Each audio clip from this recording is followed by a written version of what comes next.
උතුම් වූ ධර්මදේශනය ප්‍රඥා නාලිකාව තුළින් විකාශය කිරීමට ප්‍රචාරය කිරීමට ධර්ම දානය සිදු කිරීම සඳහා ඔස්ට්‍රියාවේ වියනා නුවර පදිංචි ශීලා වනසිංහ මහත්මිය සහ මාළඹේ තලාහේන නිසංසල මාවතේ පදිංචි නිලූකා ලියදිපිටිය මහත්මිය විසින් මෙම උතුම් වූ ධර්මදේශනය සඳහා සැදැහැති දායකත්වය දරා තිබෙනවා. උතුම් වූ ධර්මදානයන්ගෙන් ජනිත වන්නා වූ මහා පුණ්‍ය ශක්තියෙන් ඔස්ට්‍රියාවේ වියනා නුවර පදිංචි ශීලා වනසිංහ මහත්මිය විසින් තම නුවණැස පාදා දිවියට අතදුන් සදාදරණීය ගුරු දෙමාපියන් වන හොරණ සෝමානන්ද මාවතේ පදිංචිව සිටි එඩ්වින් කොළොන්න ගුරු මහතා සහ එම මැතිනියට උපහාර පිණිසත් මාළඹේ තලාහේන නිසංසල මාවතේ පදිංචි නිලූකා ලියදිපිටිය මහත්මිය විසින් දැනට මාස 5කට පෙර පරලෝ සැපත් වන්නට යෙදුණු තම දයාබර පියාණන් වන විමලරත්න ලියදිපිටිය මහතාට පින් පමුණවනු පිණිසත් මෙම උතුම් වූ ධර්මදේශනය සිදු කරනු ලබන අතර පරලෝ සැපත් වූ නම් සඳහන් අයත් පරලෝ සැපත්ව පින් බලාපොරොත්තු වන සියලුම ඥාති මිත්‍රාදීන්ටත් මෙම ධර්ම දාණයෙන් ජනිත වන්නා වූ පුණ්‍ය කුසල් අනුමෝදන් වී භව ගමන සැපවත් වේවා, අමා මහ නිවනින් සැනසේවා. ගෞරවනීය දේශකයාණන් වහන්සේටත් සියලු ලෝවැසියන්ටත් නිදුක් නිරෝගී චිරජීවනය පිණිසත් නිර්වාණ අවබෝධය පිණිසත් මේ උතුම් පින හේතු වාසනා වේවා කියා බලාපොරොත්තු වෙනවා. එසේම වේවා කියා ආශිර්වාද කරනවා.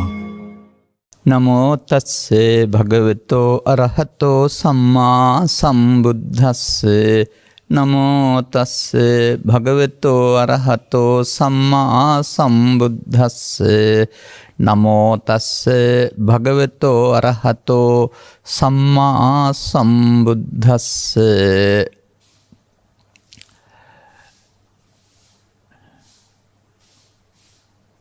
නිබ්බානං ආවරණං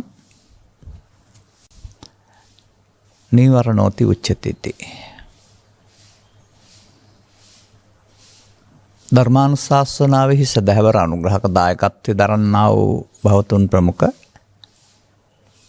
මේ මොහොත අපට සවන් දීම සඳහා ප්‍රඥා නාලිකාව තෝරාගත්තා වූ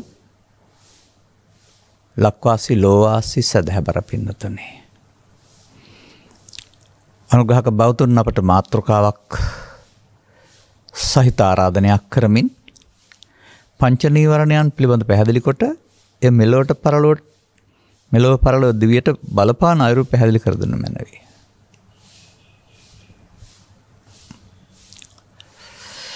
මේ පිළිබඳ දේශනයක් මං හිතන් සතියක් දෙකකට පෙර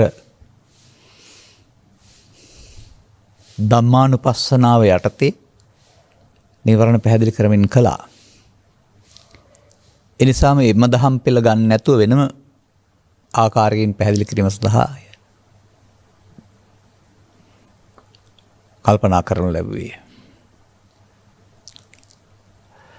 ඔය නීවරණ කියන පදයට තියෙන අර්ථයක් වෙන ආවරණ නීවරණෝ කියලා. ආවරණ කියන්නේ වසා දමන බැවින් කියන එක. නමුත් එතන කුමක් වසා දමනවද කියන එක එළි වෙන්නේ නැහැ. නීවරණං ආවරණං කිව්වොත් නැත්නම් නිබ්බාණං ආවරණං කිව්වොත් නිර්වාණයගේ වසා දැමීම සමත් වෙන ධර්මයන්ට නීවරණ කියලා කියනවා.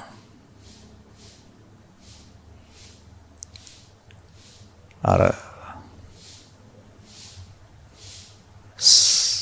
ශරීරය තුළ වැඩෙන්නා වූ ශරීරයේ නසන දෙයක් තමයි පිළිකා සෛලය කියන්නේ. ඒත් සෛලයක් තමයි. නමුත් ඒ සෛලයට ගහක පිළිකාවක් හැදුනහම ගත විනාශ කරන්න පුළුවන් වගේ ජීවිත විනාශ කරන්නයි පුළුවන්. ගසේ සාරය උදව් කරගෙන පිළල හැදෙනවා වගේ ශරීරයට අහිත කර දේවල් උදව් කරගෙන පිළිකා හැදෙනවා වගේ සිතට එන ශක්තිය නැත්තම් සිත උදව් කරගෙන හැදෙන්නා වූ සතුරු ධර්මයක් තමයි නීවරණ කියලා කියන්නේ.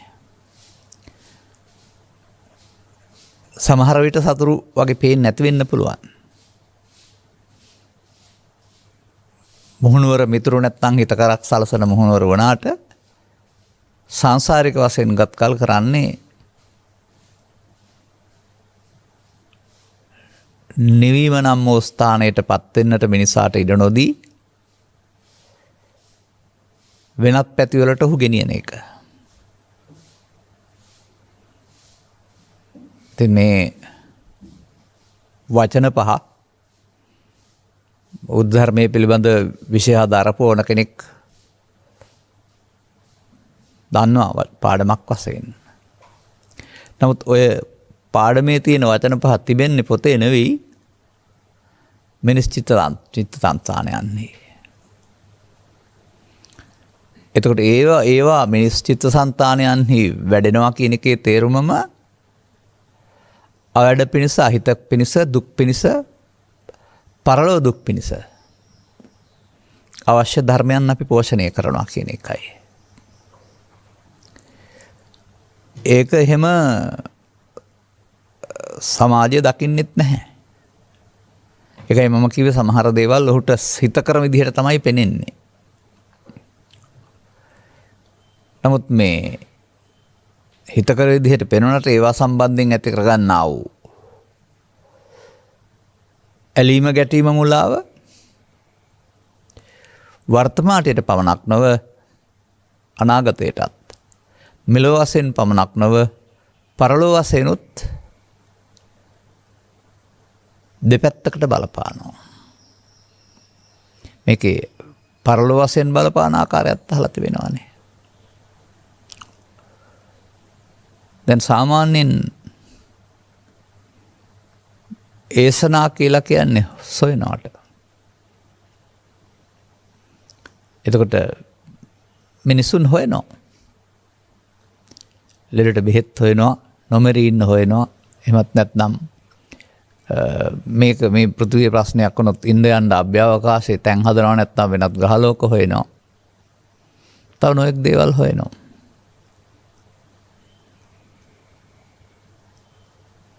ඒ අතර මිනිසා හොයන දෙයක් සම්බන්ධයෙන් තථාගතයන් වහන්සේ වදාරලා තිබෙනවා කාම යසනා කියලා. කාමයන් හොයනවා. එහෙම කිව්වටත් ඒක වැරදි විදිහට හිතන්න පුළුවන්. කාමයන් වැරදි හොයන්න හොඳ නෑ කියලා හරි. නැහැ. සාමාන්‍යයෙන් සොයන්නාට සම්භවය කියන එක තියෙනවානේ. අන්න ඒ වගේම තමයි මේ සත්වයාගේ පරිණාමීය ස්වභාවයත්. පරිණාමීය කියන වචනේ තේරුමත් සොයන පැත්තට යන කියන එක. මිනිසා යම් දෙයක්ද සොයන්නේ ඒ පැත්තට ස්වභාවයෙන්ම පරිණාමය වෙනවා. අන්න එහෙමයි මේකේ හැටි. එතකොට බාහිර දේවල් සැප සම්පත් වශයෙන් හොයයිද බාහිර දේවල් සොයා ගැනීමෙන් ඒ පැත්ත දියුණු වෙනවා. වර්තමානයේට වෙලා තිබෙන්නේ ඒක තමයි. බුදුරජාණන් වහන්සේගේ කාලය තුල ආහාර ටිකක් සපයාගෙන නිවාස සදාගෙන එතනින් එහාට බාහිර දේ හොයනවට වඩා අධ්‍යාත්මික දේ හොයන සමාජයක් තිබුණා. ඒ නිසා අධ්‍යාත්මික ගවේෂකයින් වැඩි වුණා, සෙවීම් වැඩි වුණා. ඒ උත්තරීතර ප්‍රතිඵලය තමයි බුදුන් වහන්සේ. ඒ බ්‍රහ්මචාරී යසනා. උන්වහන්සේ කාම යසනා අතහැරලා භව යසනා අතහැරලා බ්‍රහ්මචාරී යසනා වලට ගියා.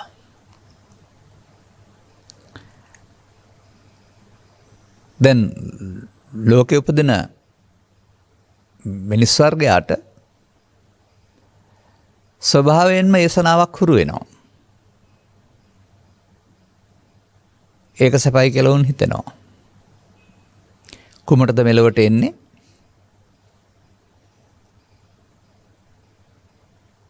කයක් හදාගෙන කය ජීවත් වෙන තුන නඩත්තු කරන්න ඕන. ඒ කයේ තැන් පහක් පිහිටලා තියෙනවා, 6 වෙනි තැනකුත් සකස් වෙනවා. ඒවා හැම එකක් තුළින්ම මිනිසුන් ප්‍රීති ප්‍රමාදය හොයනවා. එකක් නැති වෙනකොට එකක් ඊට හයින් ආදී වශයෙන් අනේ විදිහට ලෝකයේ සකස් වෙලා තිබෙන්නේ කාමය සෙවීම සඳහා, කාමයසනා. කාමය වැරදි කියලා හෝ අසාරයි කියලා හෝ මාරයා කියන්නෙත් නැහැ, පෘථග්ජන සමාජය කියන්නෙත් නැහැ. පෘථග්ජන සමාජය කල්පනා කරන්න ඒ තමයි ලබන්න පුළුවන් උත්තරීතර සැනසීම කියලා. දිනු කරගන්නා වූ සියලු උපක්‍රම, තාක්ෂණ, වෛද්‍ය උපක්‍රම ආදී සියලු දේවල් Tamanට ඒ ලබා ගැනීම සඳහා යොදා ගන්න ලබනවා. ඒක තමයි පැත්තට හොයනවා කියන්නේ. නමුත් තථාගතවරුන්ගේ පැහැදිලිකම පවතිනවා කාමය හොයලා ඇති වෙන්නේ නැහැ, ඉවර කරන්න බෑ. ඒ කිසියම් ආකාරයක ලොකුවට පෙනුනට යමක් තියෙන බව හිස් අසාර දෙයක් බව සෙවීම තුළ ඒක දිගටම හොයන්න මෙලොව පරලොව වශයෙන් සතරට එකතු වෙනව ඇරුණාම හොයලා නිමාවකුත් නැති බව. එහෙම තේරුම් ගන්න පුළුවන් පුද්ගලයෙකුට ඊට වඩා කාමයේ සෙවීමෙන් ලබන්නා වූ සැනසීමට වඩා සැනසීමක් කාමයන් පිළිබඳ නැත්නම් නීවරණයන් පිළිබඳ උපාදානය අතහැරීමෙන් ලබන්න පුළුවන් බව තථාගතවරු තේරුම් ගන්නවා. ඒ බ්‍රහ්මචාරී යේසනා බඹසර සෙවීම.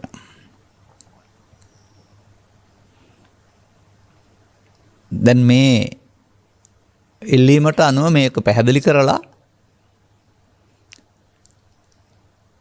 ඒක පරලොවට බලපාන ආකාරය පැහැදිලි කරන්නත් පුළුවනි. පැහැදිලි නොකලත් ඒ බලපාන ආකාරය ස්වයංක්‍රීය සිද්ධ වෙනවා. ඒකයි පරිණාමය කියලා කියන්නේ. එහෙනම් නීවරණ බලපාන ආකාරය වෙනුවට අපිට තේරුම් ගන්න වෙන්නේ මං හිතන්නේ නීවරණයන්ගෙන් මිදෙන ආකාරය. ඔබේ ආරාධනයට එහා යන යම් දෙයක්ත් මේ දේශනාව අගට මම පැහැදිලි කරාවේ. මොනවද මේවට නම් කියලා තිබෙන්නේ? මේවා සිත්හි ජනිතව වැඩෙන්නේ නම් ඒ සිතින් පලා යන දෙයක් තමයි උතුම් වූ සාන්ත වූ සැනසීම. එයා හිමි වෙනවා. ඒ වෙනුවට කෘතිම සැපට සතුටකට කොතරම් වින්දත් ඇති වෙන්නේ නැති, ඇති වී නැති වෙන සතුටකට හුරු වෙනවා. ඒ නිසා තමයි මම අර ගත්තේ අර පදයක් නිර්වාණය වසා ලබන බැවින් මේවාට නීවරණයයි කියනු ලැබේ කියන අර්ථය.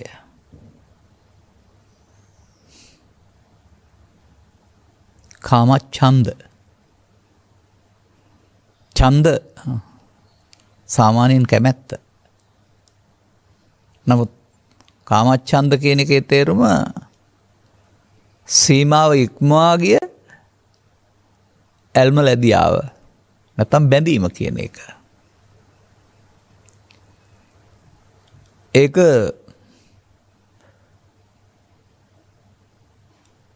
මේ ලෝකෙට විස්තර කරන්න පුළුවන් තිබෙන්නේ පංචකාම කියලා.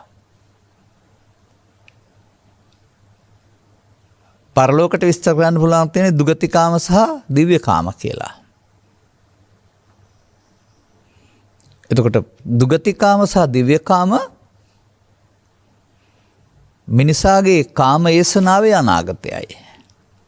පරලෝට බලපාන ආකාරයත් ඇහුවනේ. ඔහු මෙලොවදී හොයන්නේ මොකක්ද? සොයන්නාට සම්බේ වගේ වැපුරු ලෙස කපා ගනී වගේ අන්න ඒ පැත්තට හමු වෙනවා.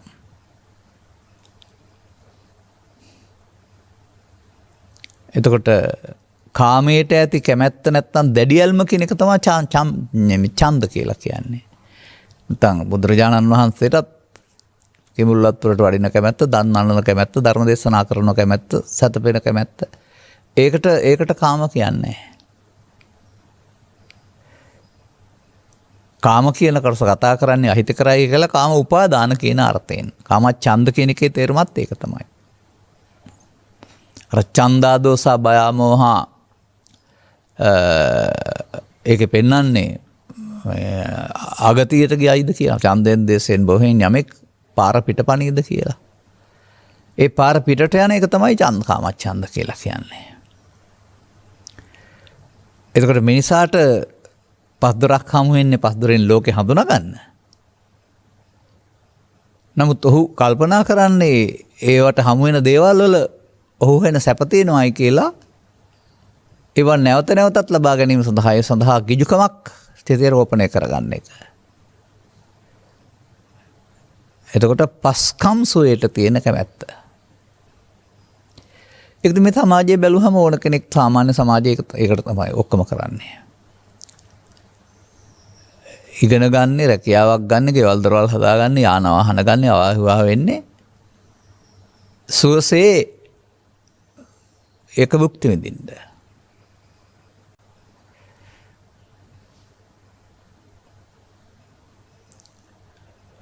ඒ ලබාගත් දේ තුළ සුවයක් තිබෙනවා, සදාකාලිකව ඉන්න පුළුවන් කියන එක තමයි වුන් කල්පනා කරන්නේ. අන්න එහෙමයි ඒක හැටි. එතකොට මේක වරදක් වශයෙන් දකින්නෙත් නැහැ. බුදු සමයට පහළ වීමට පෙර තිබුණ ලෝක සමාජයේ කාමයන් කියන එක විඳින්න දීලා තියෙන දෙයක්. නමුත් ඒක ඡන්දයෙන් අගතියට ගියොත් එතකොට ඒක වැරදි පැත්තට සහ නරක පැත්තට හොයනවා.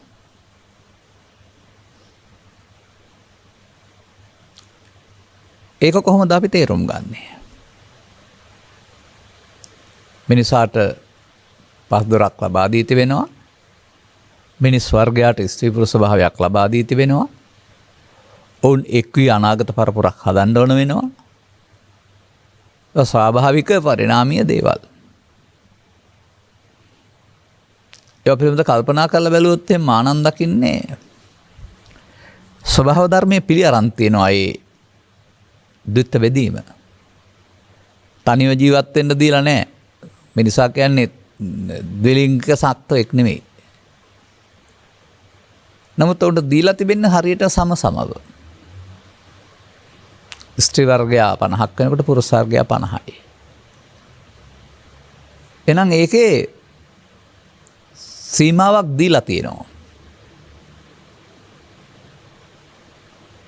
කැමති ගහකින් කෑවට කමන්නේ නැහැ, තහනම් ගහේ ගෙඩි කන්න එපයි කියලා තමයි බයිබලයේ තිබෙන්නේ. නමුත් මේ මිනිසාට මේක හොයන්න ගියාපුවාම මේ නීතිය, ස්වාභාවික නීතිය, රජයන් ආගම් පනවලා තියෙන නීතිය බාධාවක් වෙනවා. දැන් උන්ට කණ්ඩ හිතිලා තියෙනවා. දැන් ඉතින් කබරගයා තලගොයා කරන්නයි තියෙන්නේ.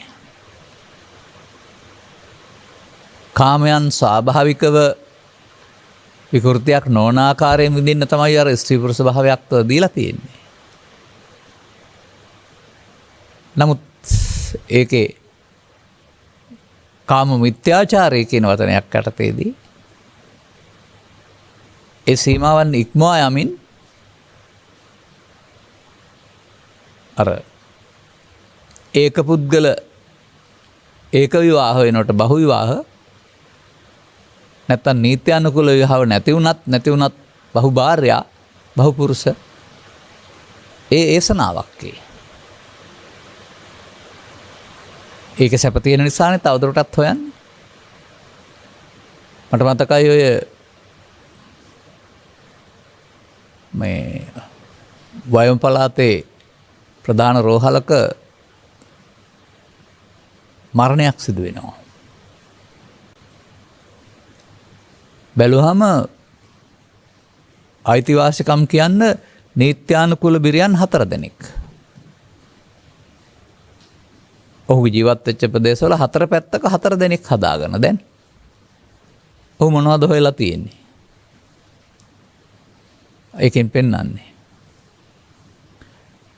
එතකොට ඔහු මේ ස්වාභාවිකවට දුන්නා වූ වරප්‍රසාදේ ඉක්මවා යනවා. ඒ වගේම තවත් ඔකේ තියෙනවා විකෘති කාමය. තනිව විඳින එකක්. එකම වර්ගයා එක්ක විඳින එකක්. ස්ත්‍රී පුරුෂ. එහෙම නැත්නම් දරුවන් යොදා ගැනීමක් ආදි වශයෙන් ඒ මොකක්ද ඒ හොයන්නේ? ඒවට ගොදුරු වෙන පුද්ගලයන්ට සිදුවෙනා වූ හානිය විනාශය මොකොත් කල්පනා කරන්නට තමන්ගේ සිතේ මේ ලබන සතුට හොයන එක කාමයසනා. එතකොට හොයන්න මොකද වෙන්නේ? කාමච්ඡන්ද. මේක ලදරු කාලයෙන් පටන් අරන් මහලු කාලය දක්වා හෙව්වත් ඇති වෙන්නේ නැහැ. තව එහාටයි පෙනෙන්නේ. ලැබපු එකේ නැහැ. අර මිරිඟු වගේ තව එහාට හොයන්න හොයනවා. අර එක පුද්ගලයා සකස් කරගන්න නීත්‍යානුකූල නීති විරෝධී ක්‍රම කියන්නේ ඒක තමයි.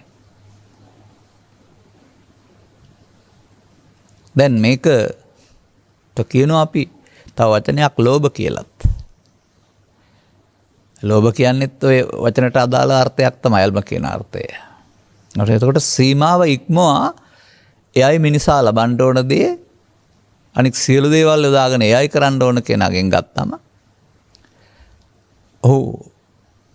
එහි ඇලීම තුළ ඔහුට මේ ඇලීමට ආස්වාදය කියනවා මේකේ ආදීනවයක් තියෙනවා.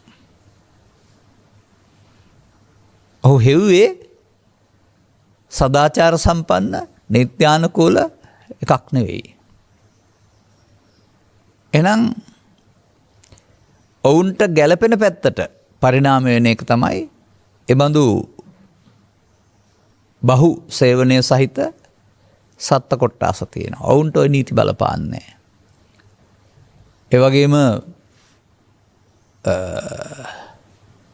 ආවරණය බලපාන්නෙත් නැහැ. නිරාවරණය ලැජ්ජාවට කාරණයක් වෙන්නෙත් නැහැ. මිනිසා මේක රූපයෙන් ශබ්දයට, ශබ්දයෙන් ගන්ධයට, ගන්ධයෙන් රසයට ගෙනිහින් ඔය ඔක්කොම එකතු කරලා එක තැනකට කියලා ගන්නවා. නමුත් පහෙන්ම තමයි විඳින්නේ. අර එකකට වඩා එකක් ලොකු කර ගැනීම මිනිසා කරන වරදක්. ඇත්තටම මේවා එකට වඩා එකක් ලොකු නෑ. ලොකු වීම යනු තමන් හදාගත්ත දෙයක්. ඒ කියන්නේ බෑන ලොකු වුණා, බිරිඳ ලොකු වුණා, රස්සාව ලොකු වුණා, පස්සේ ආපු අඟ ලොකු වුණා කියලා කියන්නේ. එතකොට ඒක ලොකු අගයකට ගැනීමක් කරුණාම ස්වාභාවිකත්වයේදී බුදුන් වහන්සේ දකින්නේ ඇස කන නාසය දිවකය කියන දොරවල් පහට සිත පිහිටනවා. සිත අරමුණු රසය විඳී. එතකොට හැම එකක්ම සිතක් අරමුණු රසයක් විඳින එක කරන්නේ. නමුත් මේක යම් පැත්තකට ලොකු කොට සැලකුවොත්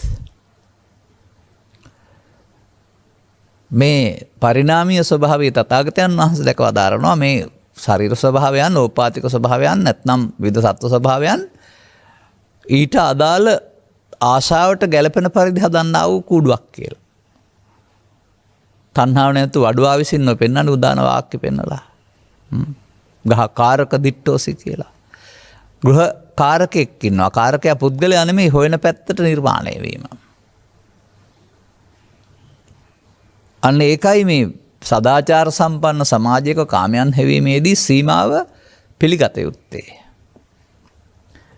දැන් එහෙම නැත්නම් ඒ කියන සේවනය සඳහා ඔය ජාතක පොතේ සඳහන් කරනවා වඳුරු මූල, රිලා මූල පරිහරණය කරනවායි කියලා. ඒ කියන්නේ එක නායකයෙක් තමයි අන්තఃපුරයක් පාලනය කරන්නේ. එහෙම නැත්නම් සුනක සමාජය තුළ එක සුන්දරියක් තමයි බොහෝ දෙනෙක් තෝරාගන්නේ. අන්න හොයපු පැත්තට ගිහින් ඔය ඉන්නේ. දැන් ඊට පස්සේ ඒක හොයන්න අයිතිය තියෙනවා ඒගොල්ලොන්ට පිළිගත් විදිහට. ඉතින් ඒකෙන් ගොඩ එන්න කල්පනා කරන්නේ නැහැ ආයේ.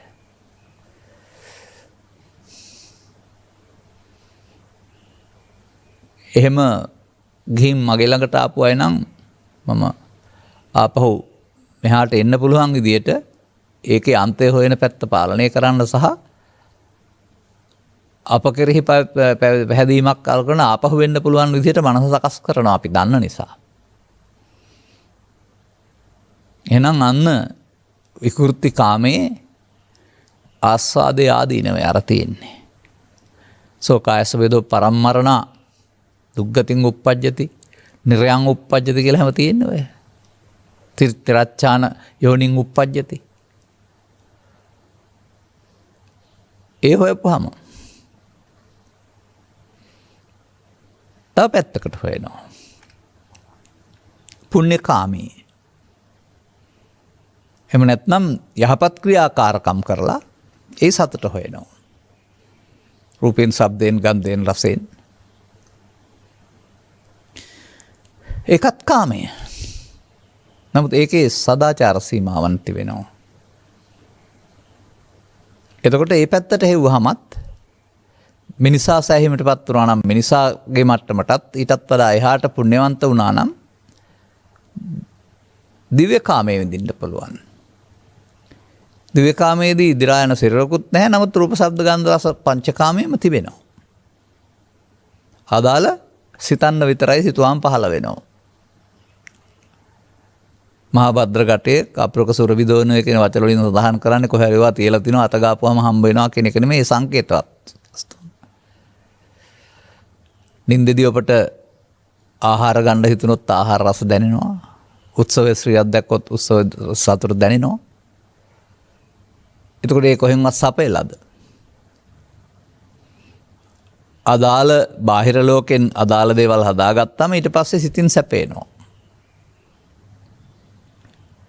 දිව්‍යකාමයේ කියලා කියන්නේ අන්න ඒ වගේ බාහිර වස්තු නැති වුණාට සමන් හදාගත්ත පැත්තට සිතූ පමණින් සියල්ල සැපේන එක. එහෙනම් ඔන්න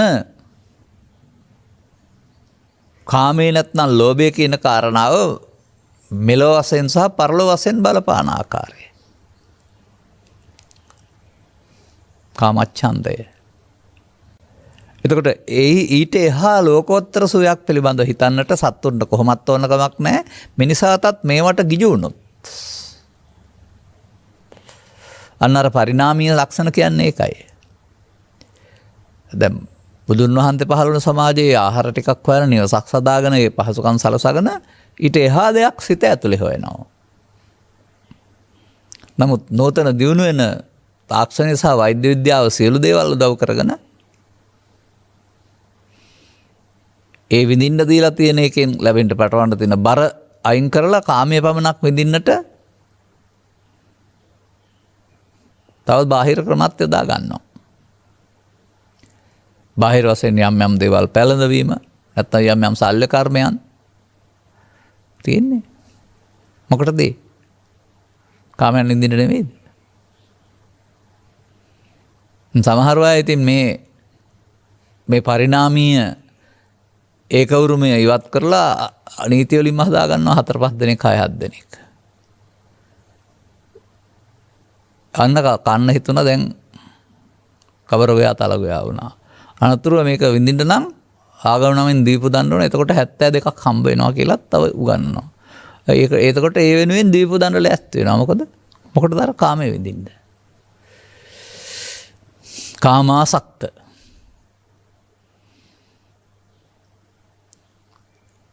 සමහර රටවල් සහ සමහර ආගම් සකස් වෙලා තියෙන්නේම කාමයේ විඳින්න. බුදුරජාණන් වහන්සේ ගැන්වීම වල ඒකට යම්කිසි තහනමක් දාලා නැහැ, පාලනයක් දාලා තියෙනවා. ඒක මානසික වෙන්න ඕන, සදාචාර සම්පන්න වෙන්න ඕන. ඒකත් හොයලා බලලා ඊට එහාට හොයලා ඊට වඩා උතුම් දෙයක් බුදුන් වහන්සේ පෙන්නනවා. එතකොට ඒ පැත්තට යන්න තියෙන මාර්ගය කාමච්ඡන්ද නීවරණය බලවත් කිරීම තුළින් වැසී යනවා. තව ඉතින් විස්තර කියන්න පුළුවනි. දන්න අය හිතා ගන්න.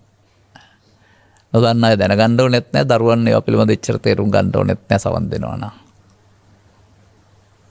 අන්න ඒ විදිහට මේ දියුණු වෙන තාක්ෂණය, දියුණු වෛද්‍ය විද්‍යාව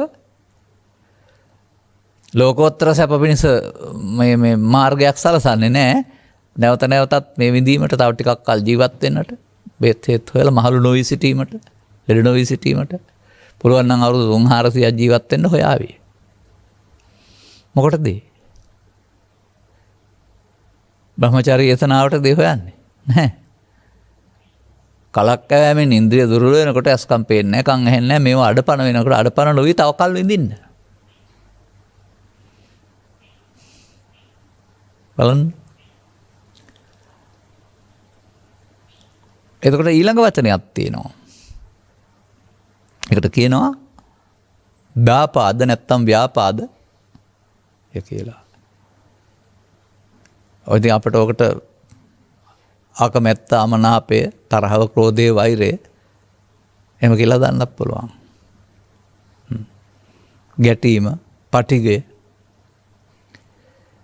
තවත් කාමයට හිතරෙන හැඟීමක්, ඒ හැඟීම තමයි ඉටු කරගන්නේ. ව්‍යාපාදය කියලා කියන්නේ හිතට එන හැඟීමක්. අරක ඇලෙන සුළුයි මේක බිහිසුණුයි ගැටෙන සුළුයි.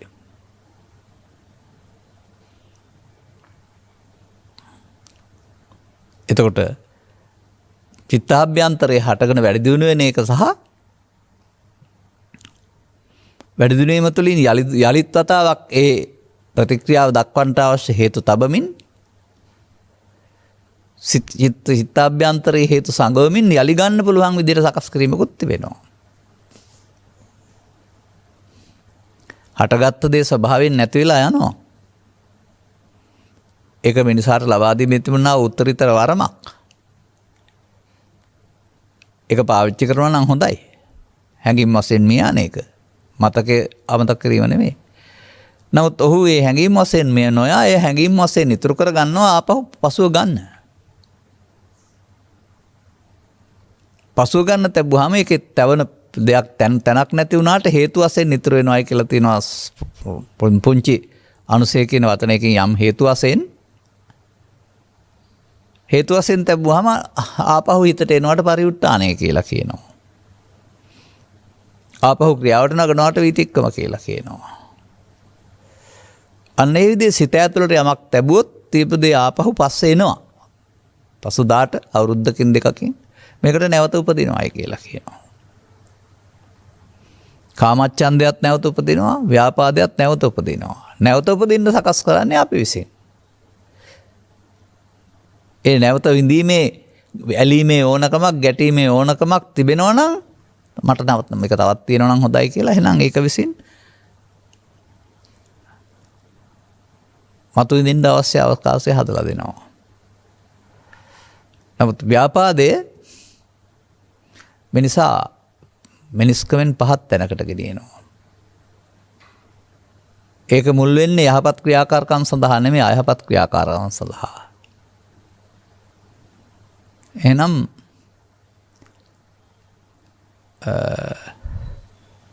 ගහන්නම් බනින්නම් කපන්නම් කොටන්නම් මරන්නම් පරිගන්නම් කියන කාරණා මිනිසාට උරුම දේවල් වශයෙන් සලකන්නේ නැහැ. මන්දයාත් මිනිසාට පරිකල්පන ශක්තියක් තියෙනවා, නීති තිබෙනවා, සම්මුතින් තිබෙනවා. කතා බහ කරලා හැමෝගෙම යහපත සඳහා අත්උපනායක ධම්මපරයය පාවිච්චි කරලා විසඳ ගන්න තමයි මිනිස් සමාජ සකස් වෙලා තිබෙන්නේ. ගවයාට එහෙම මුලයක් නැති නිසා තමයි අන් අයට පහර දීමට අන් දෙකක් දීලා තියෙන්නේ. කුර දීලා තියෙන්නේ. නාගයාට විස දීලා තියෙන්නේ. ඒ සත්වයින්ට මුවාට දුවන්න දීලා තියෙන්නේ. කැළවීම සඳහා. අපට පාවිච්චි කරන්න කියලා දීලා තිබෙනා වූ මානසික බලතල ඉක්මවා සත්තුන්ගේ උපක්‍රම පාවිච්චි කරන්න ගියොත් එනම් කායස වේදෝ පරම්මරණා තිරච්ඡානයෝනින් උප්පජ්ජති. ඔය පව් කරලා අපාය යනවා කියලා කියන්නේ. ලෝභ දේශ මොහ මේ තුන වැඩි දියුණු කරපුවාම අන්න පරලෝට බලපාන ආකාරය. එනිසා වැපුරු ලෙස කපා ගනී කියන වචනේ හරියටම හරියි. එහෙම නැත්නම් මේ විඳින්ට යාමේදී අදාළ විපාකයක් සඳහා හේතු ඉතුරු වීම කියනවා කර්ම රැස්වීම කියලා. කර්ම වලට විපාක ඉහාත්ම වශයෙන්ුත් තියෙනවා මේ ජීවිතෙන්. පරලෞකික නැත්නම් පරලෝක වශයෙන්ුත් තිබෙනවා.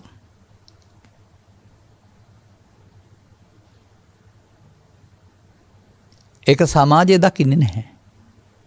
රටක් දකින්නෙත් නැහැ, ආණ්ඩුව දකින්නෙත් නැහැ, නීතිය දකින්නෙත් නැහැ. ඔවුන්ගේ දඬුවම් සහ ඒවා පාලන ක්‍රම ඉහාත්ම වශයෙන් මෙලොවට පමණයි. සිසු ආගම්වලත් මෙලොවට පමණයි.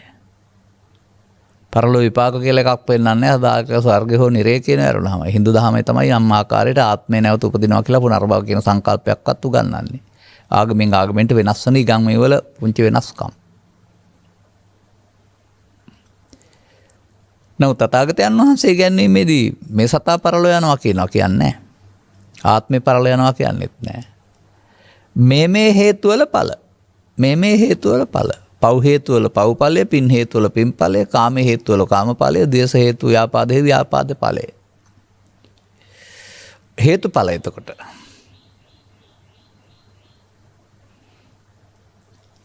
ඒ ලබාගත් ජීවිතේ අන් අයට අනුසතුන්ට කරන්න බැරි දෙයක් කරන්න මනසක් ලබා දුන්නාම ඒකත් යොදාගත්තොත් ඒ කාමයේම යොදන්න එහෙනම් එයාට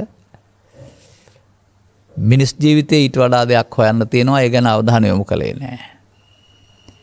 බුද්ධෝත්පාදයක මිනිසත් තුළ බැලුවොත් එimhe සදහම් තුලින් ඊට එහා දෙයක් හොයන්න තියෙනවා. ඒ ගැන යොමු කරන්නේ නැහැ. මොකද අර ඇලුන ගලුන පුද්ගලයාට ඊට එහාට විමුක්තියක් පෙනෙන්නේ නැහැ. ඒම හොයන්න සියලු දේවල් යොදා ගන්නවා.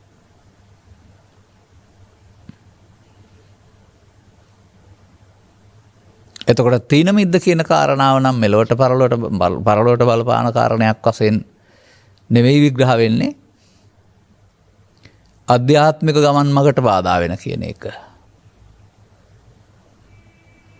මන්දෝත්සාහී බවට පැමිණීම. සිත සහ සිතවිලි වල හැකුළුණු ස්වභාවය. අනේ බෑ කියලා කියන එක. නොකර ඉන්න හේතු යොදන එක. අර පෙන්නන්නේ ඉතා උදෑසනයි, ඉතා දවල්, ඉතා හවස් වෙලා, ඉතා බඩගිනි, ඉතා බඩ පිරිලා කියලා කර්මාන්ත නොකරනවායි කියලා. අන්න ඒ වගේ කරන්න වෙනුවට නොකරන්න. නැත්නම් අඩපණ වෙන්න. Taman යම් කටයුත්තක් සඳහා දැරිය යුතු වීරිය අඩපණ කරන්නට සිතේ උපදින හැඟීමකට කියනවා චෛසිකල ඉපන්න හැඟීමකට කියනවා තීන සහ මිද්ද කියලා. අපි කියමුකෝ ධර්ම ශ්‍රවණයකට යන්න තියෙනවායි කියලා ගෙදරකට. නෑදෑකමට හරි අපේ බණ අහන්න ආපු නිසා හරි යන්න ඉන්නේ දැන් බණ ඕනෑවක්කමකුත් එච්චර නෑ. නමුත් හවස හීතල දැනුණත් හෝ වැහිපදක් වැටුණොත් එහෙම ඊට පස්සේ ඒ වැහිපද වැටීම කල්පත යොදා ගන්නවා නොයා ඉන්න. අනේ බෑ.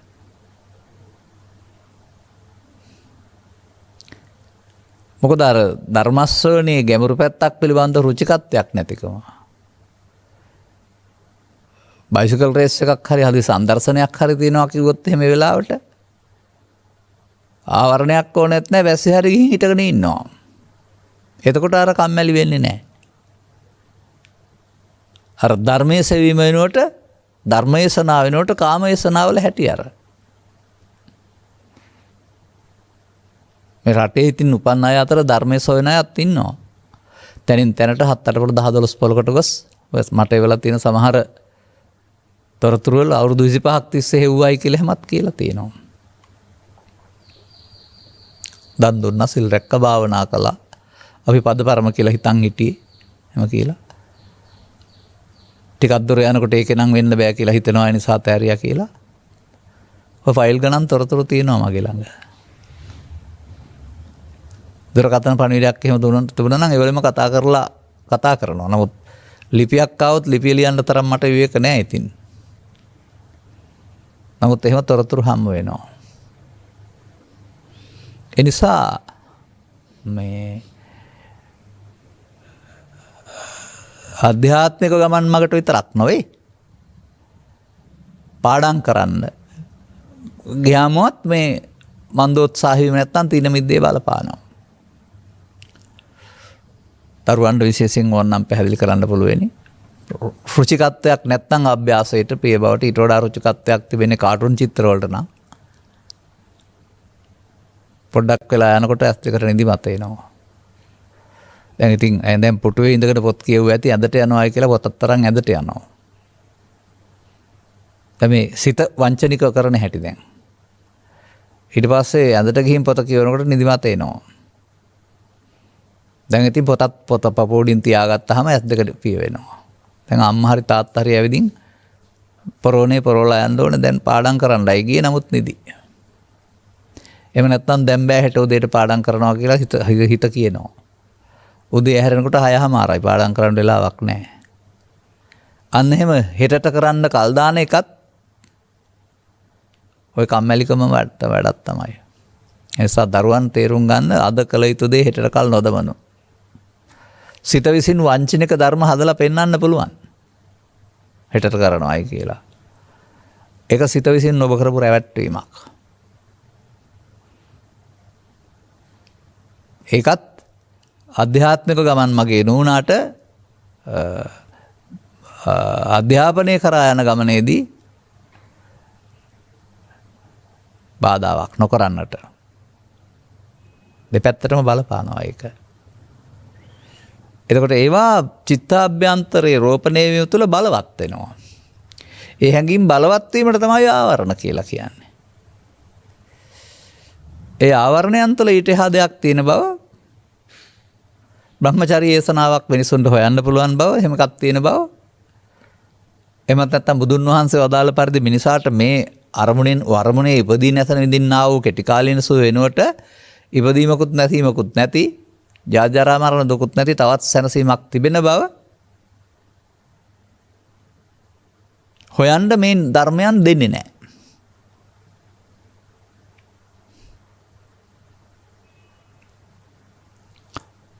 උද්දච්ච කුක්කුච්ච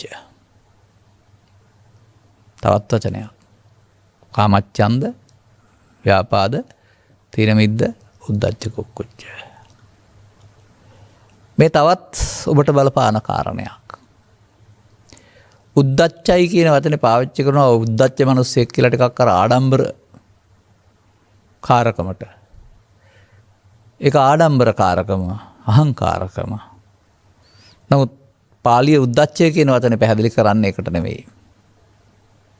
මේවා හොයන්න ගියාපුවම සිත ඇවිස්සන ස්වභාවයෙන් ඉන්නවා. සංසුන් බවක් නැහැ. අර අලියටයි ළමයටයි නලියන්න බෑ කිව්වා වගේ වඳුරට එක හැටියකට ඉන්න බෑ කිව්වා වගේ මේ සිතේ එකඟ බවක් සංසුන් බවක් නැහැ, තැන්පත්කමක් නැහැ, විසිරුණු ස්වභාවයක් තියෙනවා. විසිරුණු ස්වභාවයේදී පාඩම් කරන්න හරි එහෙම නැත්නම් සිත සංසුන් කරගන්න තැනට අරමුණු අතරින් හරි දෙකටම යොමු කරන්න බැරිකම උද්දච්ච කුක්කුච්ච කියන්නේ. උද්දච්ච කියන්නේ කුක්කුච්ච තව එහා වචනයක්.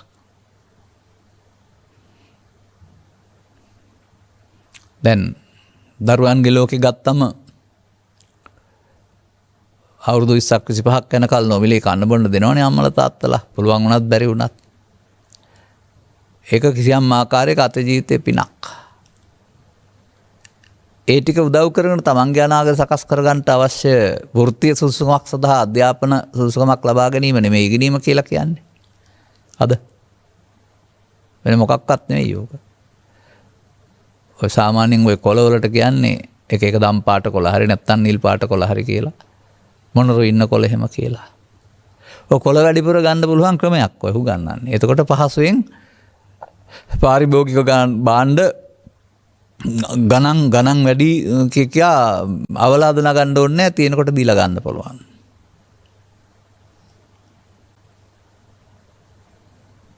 එතකොට ඒ සඳහා අවධානය යොමු කරන්නට බැරි වෙනවා.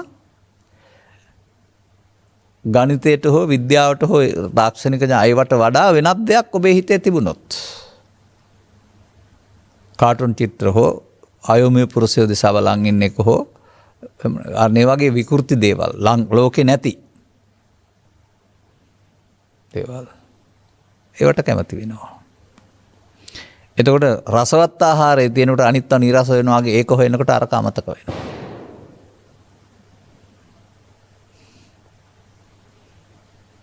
ඇස කියන එක තියෙන එකක් මේ නැවත නැවත උපදින එකක් මොහොතක් පාසා.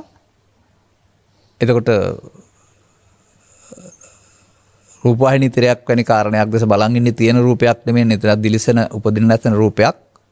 ඒක වෙහස කරයි ඇසට. පැය දෙකක් තුනක් විතර බලලා ඒක දිහා බලන් ඉඳලා පාඩම් කරන්න ගියොත් එහෙම දැන් ඇසට රිමාඩුව ඕන වෙනවා. ඒ හින්දා පැය දෙකක් තුනක් ඕවා දිහා බලන් ඉඳලා පාඩම් කරන්න යන ළමයි පාඩම් කරන්නේ නැහැ නිදියා ගන්නවා නිදිමත එනවාමයි. ඒ නිසා මම දකින්නේ දරුවන්ගේ විනෝදාංශය නැත්නම් ප්‍රියතම දේ කතා කරන්නේ අධ්‍යාපනයේ වේ යුතුයි. විනෝදාංශයත් තවත් අධ්‍යාපනයක් වේ යුතුයි. අතරේක තියෙන තවත් වේ කලාත්මක දේවල් සිත සනසන සංසම් කරන අර කාමච්ඡන්දේ ව්‍යාපාදේ වැඩෙන්නා වූ පැත්තට ඔබ දියුණු වුණොත් එහෙම ඔබට ඊට පස්සේ මේ උද්දච්චය බලපානවා. නොසන්සුන්කම. සාමාන්‍යයෙන් පොත්වල උගන්වලා තියෙනවා නිකන් අලු ගොඩකට පොල් පිටකින් ගැහුවාම වගේ කියලා. පොල් මේ අලු ගොඩ ඇවිස්සෙනවනේ. ඔබ ළඟ තිබෙනා වූ සංසුන්ව ඉන්න බැරිකමට බණහන්න ගියාම හරි සංසුන් කරගන්න ගියාම හරි බාධා වෙනවා නම් පාඩම් කරන්න ගියාම වෙන පැත්තකට වෙනවා නම් දෙකම බාධාවක්.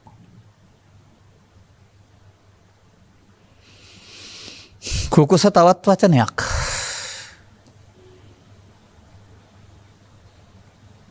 ඒක ඔබට සිදුවෙන ඔබ අතින් සිදුවන හානියක්. මේකට කියමු අපි පශ්චාත්තාපය, පසුතැවීම. නියමිත කාලයට කළ යුතු දේවල් කළේ නෑ කියලා පසුතැවෙනවා. අනර අදාළ විභාග පාස් කරගෙන අදාළ තැනට ගියේ නැත්නම් පස්සේ කාලයක උසස් වීම ලබන්න හරි ලැබෙන්නේ නැතුවම මේක මං කරගත්තේ නෑ කියලා පසුතැවෙනවා. අන්න ඒ වගේ කළ යුතු කාලයට කළ යුතු දේවල් නොකිරීම තුළ මව්පියන් ජීවත්ව සිටිනවා. නමුත් මව්පියන් අතහැරලා නගරයට ගිහින් දහසේ ජීවත් වෙනවා. ඔවුන් දුකසේ ඉඳලා මිය යනවා.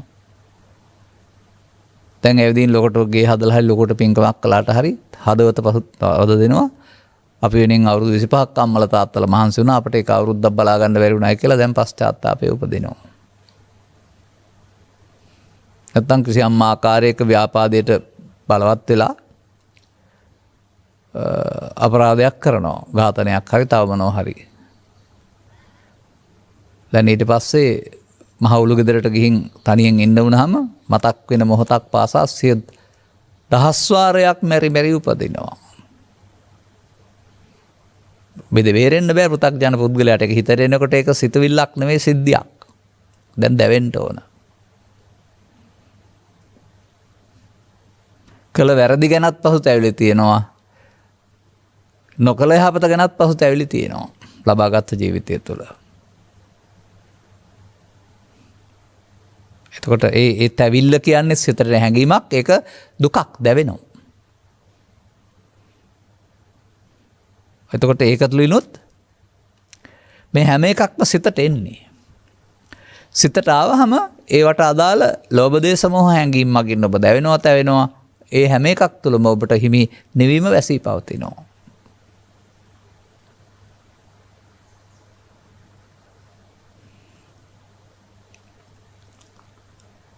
එනිසා තමයි මේවට මිනිසාට අධ්‍යාත්මික ගමන් මඟ සඳහා බාධක ධර්ම වශයෙන් මේවා පෙන්වලා තිබෙන්නේ.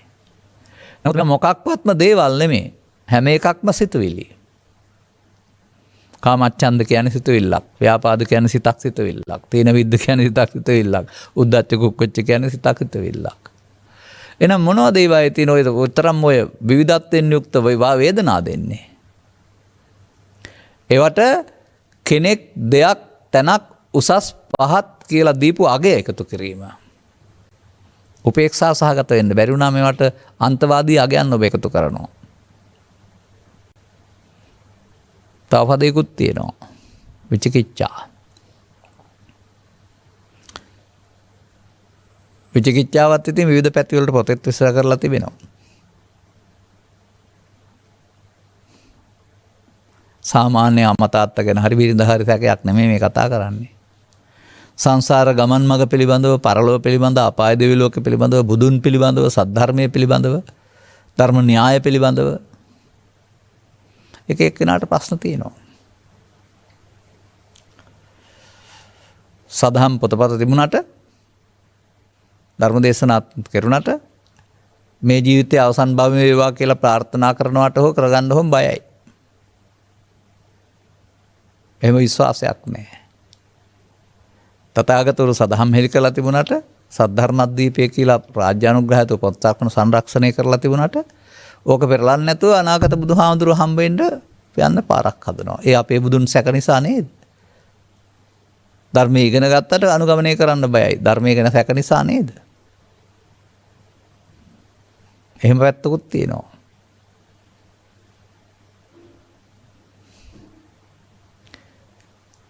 ඒ වගේම මරණින් මතු සිදුවෙන දුගති සුගති ගාමීත්වය පිළිබඳව පේන්නේ නැහැ.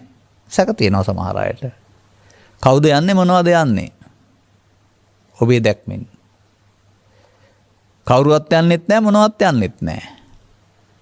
නමුත් හේතුඵල ධර්මයක් ක්‍රියාත්මකයි.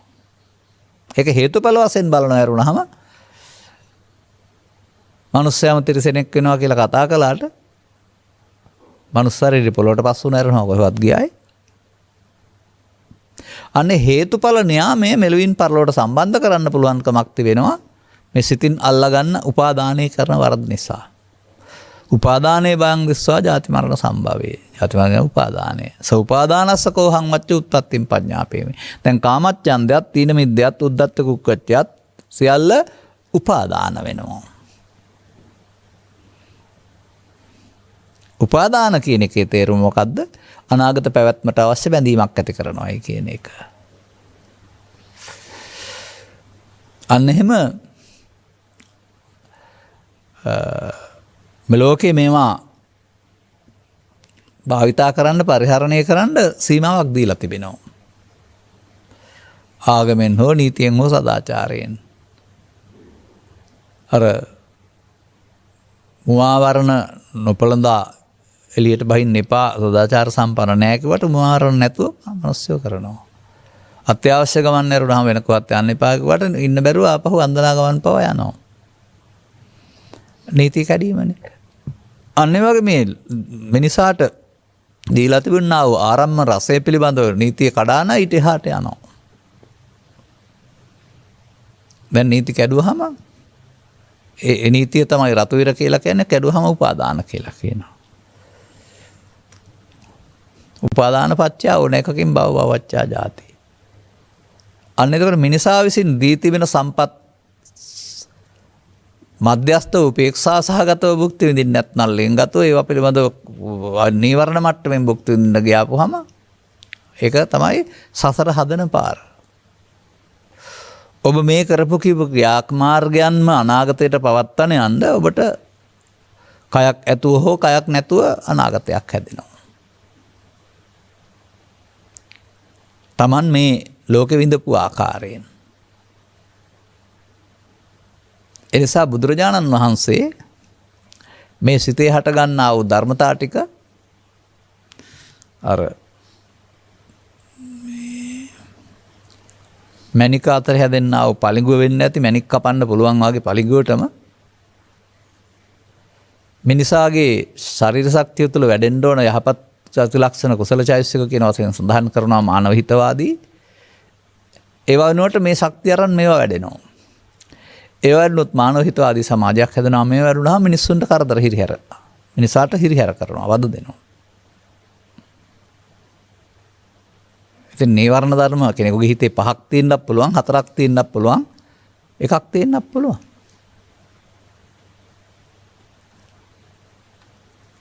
පහම තියෙන්න ඕන කියලා නෑ. නමුත් සමහර ඒවා බලවත් වෙනවා.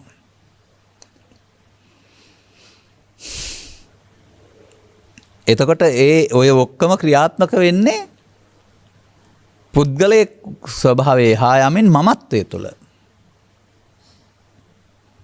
මමත්වයේ තුල තමයි මේ නීවරණ ධර්ම කාමච්ඡන්ද ව්‍යාපාද ක්‍රියාත්මක වෙන්නේ මම කියන සංකල්පය තුල. උපාදාන කියන සංකල්පය තුල. එතකොට එන උපාදාන කියන්නේ නිවිවට බාධාවක් නේ. අන්නර බ්‍රහ්මචාරී ඒසනාවට මේ හැම එකක්ම බාධාවක්.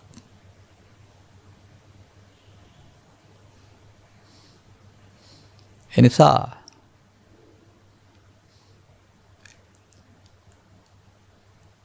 තමන් තුළ වැඩෙන්නා වූ තමන්ට බාධක ධර්මයක් සතුරු ධර්ම වගේක් වශයෙන් මගෙන් තේරුම් ගත්තම ඒවා වඩන්න නෙමේ තථාගතයන් වහන්සේ උගන්වන්නේ. ප්‍රහාණයට. සමාජයේ බුදුන් වහන්සේ පහළ වෙන්න පෙර තිබුණා වූ සමාජයේ මේවා ශූන්‍ය කරන්න වෙනුවට යටපත් කරන්න ක්‍රම හදාගෙන ඉන්නවා. එතකොට ප්‍රහාණය නෙමෙයි යටපත් කිරීම. ඒකට කියනවා ස්කම්බන තදංග. ඒවත් මිනිසුන් පාවිච්චි කරන ක්‍රම.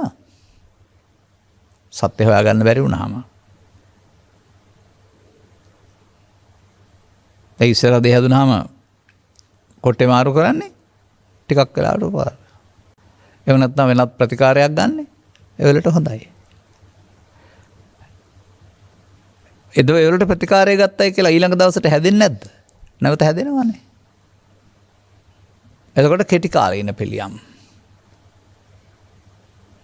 බුදුරජාණන් වහන්සේ මේ ඔබට දුක් දෙන මේ හැඟීම් ටික හතුරු බලවේග ටිකක් වශයෙන් හිතේ රෝපණය වෙන එක පෙන්වන්නේ.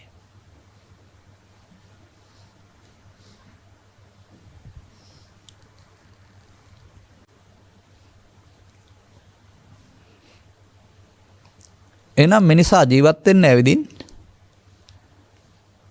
ලෝකේ ජීවත් වෙන ගමන් තමන් දුකටපත් කරන හතුරු බලවේග ටිකක් චිත්තාභ්‍යන්තරයේ පෝෂණය කරනවා කියන එක තමයි නීවරණ වඩනවා කියන්නේ. යමෙකුගේ සිතේ නීවරණ වැඩෙනවා නම් ඔහුට ආගමික ජීවිතයක් නැහැ. මොහු පරිහානිය කරා යන පුද්ගලයෙක්. නමුත් නීවරණ වඩමින් සුදුවක් ඇඳුමක් ඇඳගෙන මලක් පහනක් පූජා කරගෙන වන්දනා ගමනක් යමින් පිළිමයකට වන්දනා කරමින් ආගමික ජීවිතයක් පෙන්වන්න පුළුවන් කෙනෙකුට. ආටෝප වශයෙන් බාහිර වශයෙන් දකින්නා වූ ආගමික ජීවිතයක්. ඒක තමයි වර්තමානයේ ආගමික ජීවිතය කියලා කල්පනා කරන්නේ. නමුත් තථාගතයන් වහන්සේ වදාළ දහම් කරුණු ගැඹුරට වැටහෙනකොට අපි තේරුම් ගන්නේ නීවරණ රහිත ජීවිතය, ලෝභ දේශ මොහ රහිත ජීවිතය තමයි ආගමික ජීවිතය.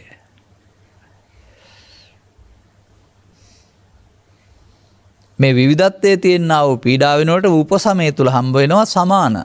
සමෝසුකෝ කියන්නේ සමාන සැප කියන එක නෙමෙයි, උපසමය කියන සංසිඳීම. නමුත් සුඛයක් හම්බ වෙනවා. මේක ලෞකික, අර්ක ලෝකෝත්තර. එතකොට නීවරණ පොසත් කරන්න ගියාපම ලෝකෝත්තර සැප වැහෙනවා. හොයන පැත්තට යන්න වෙනවා. නමුත් නීවරණ නම් වල පවතිනා වූ මුලා ස්වභාවයේ මමත්වෙන් ගැනීමේ මුලා ස්වභාවය තේරුම් ගන්න පුළුවන් නම් ඒවා තිබෙන්නේ තථාගතවරු දේශනා කරලා දාල ධර්ම න්‍යායක් භාවිතාවෙන් ප්‍රහාණය කරන එක, යට කරන එක නෙමෙයි. තථාගතවරු සඳහා ධර්ම න්‍යාය කිපයක් පැහැදිලි කරලා තිබෙනවා. පංච උපාදානස්කන්ධය අනිදුක්ඛ අනාත්ම වශයෙන් බලන්න. පංච උපාදානස්කන්ධය තුළ දුක හේතුව නැතිවතර මාර්ගය වශයෙන් බලන්න. පංච උපාදානස්කන්ධය තුළ පටිච්චසමුප්පාදේ නිරෝධය බලන්න. පංච උපාදානස්කන්ධේ උපාදානස්කන්ධේ මරණ සති වඩන්න. පංච උපාදානස්කන්ධේ උපාදාන දුරු වීම සඳහා කර්ම ශය කරන්න. ඔය එක ඔක්කොම යන්න ඕන නැහැ, එකකින් අනුගමනීය ප්‍රතිපදාව. අන්න මේ සසර ගමන සිදුවෙන ආකාරය තේරුම් ගන්න පුළුවන් නම් හතුරු බලවේග ටිකක් පෝෂණය කරන එක වෙනුවට ඔය අය නිවසින් බැහැර කරගන්න මොකද්ද අපි කරන්න ඕන කියන කාරණාව තේරුම් ගත්තාම තේරුම් ගන්න වෙන උන්ට කර්මයේ සරණ, පාපයේ සරණ, කාමයේ සරණ වෙනුවට ධර්මයේ සරණ ඕන වෙනවා. මං හිතනවා ලබා දී පිටින කාලයට අනුව ඊට වඩා කරුණු පැහැදිලි කරන්න ඉඩ කඩක් ලැබෙන්නේ නැහැ කියලා. ඔන්න මම පැහැදිලි කළා. මේවා අඩු වැඩි වශයෙන් සිත්ති හට ගන්නා වූ බාධක ධර්ම. නමුත් මේවා උපාදාන වීම තුළ මෙලොවට සහ පරලොවට බලපාන භවගාමී ධර්ම. එනිසා මිතුරන් නෙමෙයි හතුරන් මේ අය බුදුන් වහන්සේ හඳුන්වා දුන්නේ ජීවිතෙන් පළවා හරින්න ඕනේ. පළවා හරිය යුතු ධර්ම පෝෂණය කිරීපුවාම ඒකට අදාළ විපාකයේ තමයි ඒවෙන් හම්බ වෙන දුක් පීඩා. එනිසා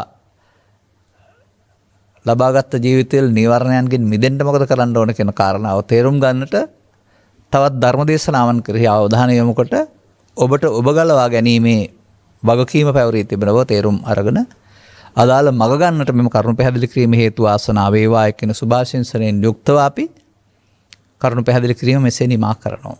මෙම උතුම් ධර්ම දේශනාව ප්‍රඥානාලිකාව තුළින් ප්‍රචාරය කිරීම සඳහා සදැහැති දායකත්ව දරන ලබන්නේ ඕස්ට්‍රියාවේ වියානා නුවර පදිංචි සීලා වනසිංහ මහත්මිය සහ මාලබේ තලාහේන නිසංසල මාවතේ පදිංචි නිලුකා ලියදිපිටිය මහත්මිය විසිනි. ඕස්ට්‍රියාවේ වියානා නුවර පදිංචි සීලා වනසිංහ මහත්මිය විසින් තම නුවණැස පාදා දිවියට අතදුන් සදාදරණීය ගුරුදෙමාපියන් වන හොරණ සෝමානන්ද මාවතේ පදිංචි සිටි එඩ්වින් කොළොන්න ගුරු මහතා සහ එම මැතිණියට උපහාර පිණිසත් මාළඹේ තලාහේන නිසංසල මාවතේ පැවැත්ෙන නිලුකා ලියදුපිටි මහත්මිය විසින් දැනට මාස 5කට පෙර පරලොස්පත් වන්නට යෙදුනා වූ තම දයාබර පියාණන් වන විමලරත්න ලියදුපිටියේ මහතාට අවශ්‍ය නම් පින් පවන පිණිසත් නැත්නම් උපහාර පිණිසත් මෙම උතුම් ධර්ම දානය සිදු කරන ලබන අතර පරලොස්පත් නම් සඳහන් අයත් පරලොස්පත් පින් බලාපොරොත්තු වන සියලුම ඥාතිහිත මිත්‍රාදීනොත් මේ ධර්මදානෙන් ජනිත වන්නා වූ පුණ්‍ය කුසල් අනුමෝදන් වී භව ගමන සපවත් කරගෙන මතුපදිනා භවයකදී මිනිසත් භව ලබා සදහම් වටහාගෙන අමා මහ නිවන් සුව ළඟා කර ගනිත්වා. ගරුණීය දේශකයන් වහන්සේටත් සියලු ලෝවැසියන්ටත් නිදුක් නිරෝගී චිර ජීවනයේ පිණිසත් නිර්වාණ අවබෝධයේ පිණිසත් මෙම උතුම් ධර්ම දානයේ හේතු ආසනාව වේවා. ඔබේ ඒ යහපත් පැතුම් සපිරෙන අතර ඔබ දෙපළටත් මෙලොව වශයෙන්ම මේ කරුණු තේරුම් ගැනීම තුළින් නිවන සැනසෙන ජීවිතයක අත්විවරම දාවා ගන්නට සහ ඒ මතු කරගෙන ලෝකෝත්තර සැනසීමට හිම්කම් කියන්නට හේතු ආසනාව වේවායි කියලා අපද ප්‍රාර්ථනා කරනු ලබනවා. සබ්බීතියෝ විවජ්ජන්තු සබ්බ රෝගෝ විනස්සතු මාතේ බවත් අන්තරායෝ සුඛී දීඝායුකෝ භව. හැම දිනාටම තෙරුවන් සරණයි. මෝහක්ඛයෝ නිබ්බානං